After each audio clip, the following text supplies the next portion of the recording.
Okay, welcome back. What we want to talk about now is pinging, and that is whenever you create a blog post, WordPress notifies some pinging services, they call them update services, that you have new content. And then those services come out and they take a look at your content, they bring it back in, they index it, they rank it.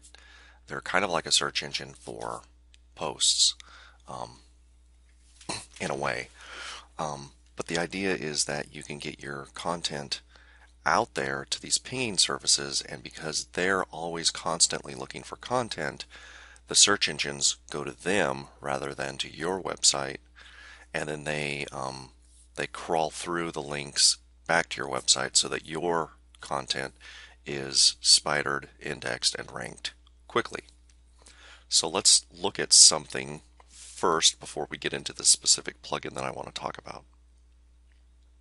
So let's go to settings and then writing. And then if you scroll down here, like I said, they're called update services. When you publish a new post, WordPress automatically notifies the following site update services.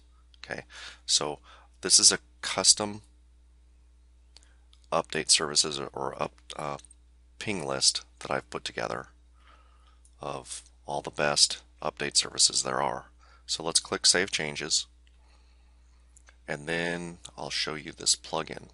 The reason this plugin is very important is if you're like me, whenever you create a post, it's never perfect. So you go in and change it 5 minutes later, and then 2 minutes later you see something that you want to fix, and then 3 minutes later you see something you want to change, or you misspelled something, or your grammar was poor, or whatever.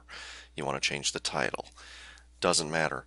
Every time you edit those posts like that, you're pinging these update services again. Update services will ban your IP, meaning they won't accept any submissions from your site if they see your IP, if they see that you're abusing their service. So what this plugin that I'm about to show you does is it stops WordPress from notifying these pinging services. Okay, so as you know, it's in our list of recommended plugins, and it's called CBNet Ping Optimizer. And it looks like this. So it basically takes that list that I just pasted in to the other part of the dashboard, looks at them here. You can enable pinging, which you want to do for sure, but then you also want to limit excessive pinging in short time. So ping at most one time within 15 minutes. That's the default setting. It works. Usually by the time 15 minutes are up, you have made all your edits. So click Save Settings, and you're done. You don't really have to fear of that your IP is going to be banned by any of these update services now, because you're not going to ping them excessively. Okay, that's it.